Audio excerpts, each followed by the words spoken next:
Hi friends, welcome back to my channel. ನಾನು ಚೆನ್ನಾಗಿದ್ದೀನಿ, ನೀವೆಲ್ಲರೂ ಹೇಗಿದ್ದೀರಾ? ಇವಾಗ ನಾವು ಅಮ್ಮನ ಊರಲ್ಲಿದ್ದೀವಿ, ನನ್ನ ತವ್ರ ಮನೆಯಲ್ಲಿ. ಇವತ್ತು ನಾವು ಎಲ್ಲರೂ ಸೇರಿ ಮೊನ್ನೆ ಕೇಳಿ ಬಾಲನಾಗಮ್ಮ ದೇವ್ರಿಗೆ ಹೋಗ್ತಾ ಇದ್ದೀವಿ, ದೇವ್ರ ದರ್ಶನ ಮುಗಿಸ್ಕೊಂಡು ಬರೋಣ ಅಂತ. ಹಾಗೆಯೇ ನಮ್ಮಮ್ಮ ಎಲ್ಲ ಮೊಮ್ಮಕ್ಕಳಿಗೂ ಬಟ್ಟೆ ಕೊಡಿಸ್ತೀನಿ ಅಂದಿದ್ರು. ಮಕ್ಕಳಿಗೆ ಬಟ್ಟೆ ತೊಗೊಂಡು ಬರ್ತೀವಿ. ಇದೇ ನೋಡಿ ಮೊನ್ನೆ ಕೇಳಿ ಹತ್ರ ಇರೋ ಬಾಲನಾಗಮ್ಮ ದೇವರು. ಈ ದೇವಿಯ ಪ್ರಚಾರ ಜಾಸ್ತಿ ಆಗ್ತಾ ಇದೆ. ಇವಾಗ ಪವಾಡಗಳೆಲ್ಲ ಜಾಸ್ತಿ ಆಗ್ತಾ ಇದೆ. ಹಾಗೆಯೇ ನಾವು ಏನೇ ಅಂದ್ಕೊಂಡ್ರೂ ಆಗುತ್ತೆ ಅನ್ನೋ ಒಂದು ನಂಬಿಕೆ. ಮನುಷ್ಯನಿಗೆ ಕಾಯಿಲೆ ಬರೋದು ಸಹಜ.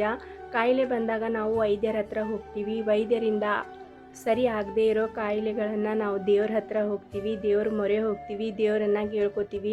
ಈ ಥರ ಕಾಯಿಲೆ ಬಂದಿದೆ ದೇವರೇ, ವೈದ್ಯರಿಂದ ಆಗ್ತಾ ಇಲ್ಲ, ನೀನೇ ನನಗೆ ಪರಿಹಾರ ಕೊಡಬೇಕು, ನೀನೇ ನನ್ನ ಆರೋಗ್ಯ ಸುಧಾರಿಸ್ಬೇಕು ಅಂತ ದೇವ್ರ ಹತ್ರ ಹೋಗ್ತೀವಿ.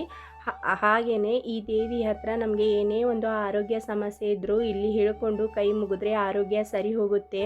ಮನೆಯಲ್ಲಿ ಪದೇ ಪದೇ ಜಗಳ ಆಗ್ತಾ ಇದೆ, ಶಾಂತಿ ನೆಮ್ಮದಿ ಇಲ್ಲ, ಒಬ್ಬರ ನಡುವೆ ಒಬ್ಬರಿಗೆ ಹೊಂದಾಣಿಕೆ ಇಲ್ಲ, ಮನೆಯಲ್ಲಿ ಮಕ್ಕಳಿಲ್ಲ ಅನ್ನೋರು ಈ ದೇವಿ ದೇವಸ್ಥಾನಕ್ಕೆ ಬಂದು ತೆಂಗಿನಕಾಯಿ ಕಟ್ಟಿ ತೊಟ್ಟಲು ಕಟ್ತೀವಿ ಅಂತ ಹರಕೆ ಹೊತ್ತಿದ್ರೆ ನಾವು ಅಂದ್ಕೊಂಡಿರೋದು ಎಲ್ಲ ಆಗುತ್ತೆ ಮತ್ತು ಮನೆಯಲ್ಲಿ ಶಾಂತಿ ನೆಮ್ಮದಿ ನೆಲೆಸುತ್ತೆ.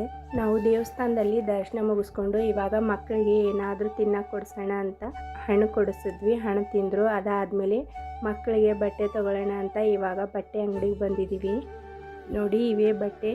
ನನ್ನ ತಂಗಿ ಮಗಳಿಗೆ ಮತ್ತು ನನ್ನ ಮಗಳಿಗೆ ಬಟ್ಟೆ ಕೊಡಿಸ್ತಾ ಇದ್ದಾರೆ ನಮ್ಮಮ್ಮ.